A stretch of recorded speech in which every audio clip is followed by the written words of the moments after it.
Okay, welcome back. So sa ngayon, papalapit na tayo sa panghuling Bosphorus Bridge. So as usual, papalabas tayo sa Marmara Sea, galing tayo sa Black Sea. So itong nakita natin ngayong video, this is the part of Asian na part na continent.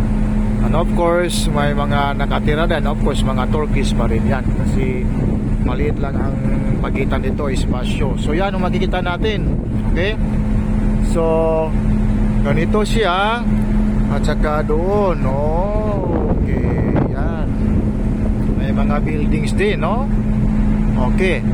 So, sa banda dito sa Europe part, so dadalhin ka ang kamera dito sa kabila doon, yun ang nasa pangalawang bridge yan, yung sa makita nyo.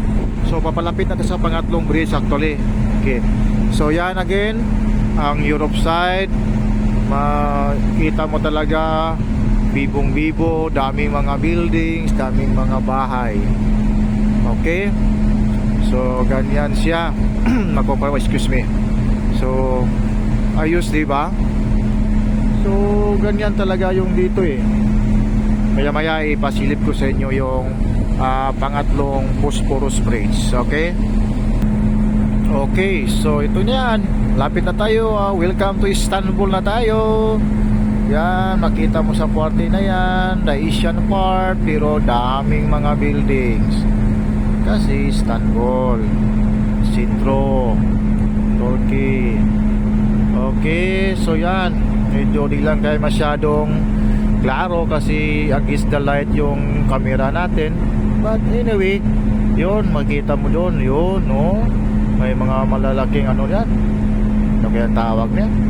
Baka kaso yan, o ano ba yung mga parang patulis na parang ano yan? Hindi ko alam. At saka yun, mayroon ding malaking flag talaga, red color, Turkey flag. So malamang yung mga structure na yan is parang ano yan talaga, no? Parang yun, siguro yan ay ano yan talaga, parang tower. Mataas na struktura. Hindi ko lang alam yan. Kailangan pa ng i-research kung ano yan.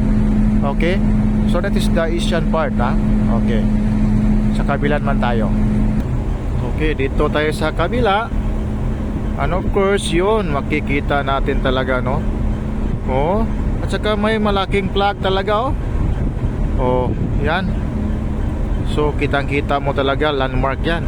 At saka, yun, ito na yung Europe side. At saka, of course, ito na yung panghuling tulay. Yung third na Bosphorus Bridge. Yan. I-litin na konti, parang mas ma-focus natin. Okay? Yan, okay. So ganyan siya. So makita mo, yan. So dami pa rin mga bahay, mga buildings talaga, So ayos talaga. At saka kitang-kita mo mga sasakyan doon sa bridge. So madali lang talagang tumawid ang mga tao dito. Okay, dito sa Istanbul Park. So yan, tatlong bridge talaga ito madaanan mo dito sa Bosphorus Street. So tatlong Bosphorus bridges ang makikita natin dito.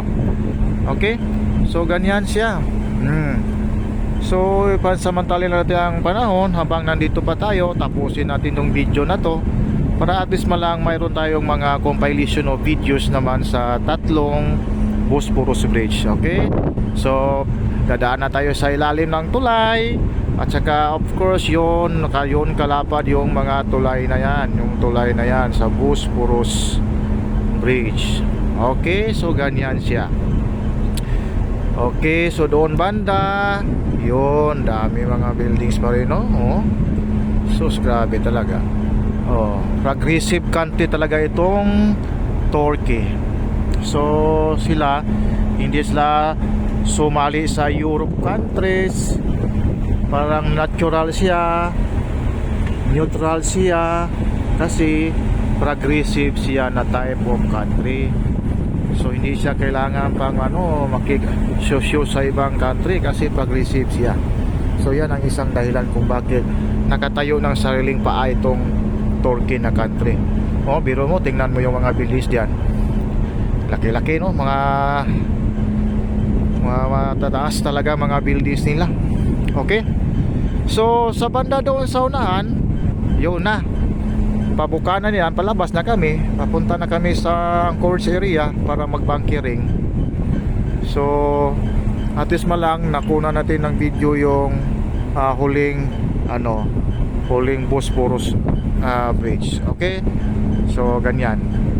Okay, patuloy tayo. So ito na, so dito na tayo sa bandang naman sa Asian part. Okay, so yan. So ito yung huling tulay na dadaanan namin palabas galing sa Black Sea. And of course, kung papasok, ito ang first na tulay na madaanan mo. Okay, the Bosphorus bridge. Busy dito. Okay, so of course Istanbul yan eh. So ganyan siya. So kitang-kita mo talaga. Okay, so diba, ayos, no? Ayos na ayos talaga dito. So yung mga tao talaga dito, of course, ma-expected natin yan, may mga pira talaga mga tao dito, mga mayayaman ng mga Turkish eh. Okay, mayayaman na bansa ito. So last ko na ipasilip doon sa unahan. Okay, so ito na ang panghuli nga part. So yan. So ganyan siya. So actually papalabas na kami doon sa Bukana. So paglabas namin doon, of course, doon na kami maungkari sa unahan. So diyan sa Bukana na yan, diyan kami papalabas. So time for me to bye-bye also. Kaya babalik naman tayo sa control room. And thank you for watching. This is Ricky Arcel. Babu. Mwah, mwah, mwah.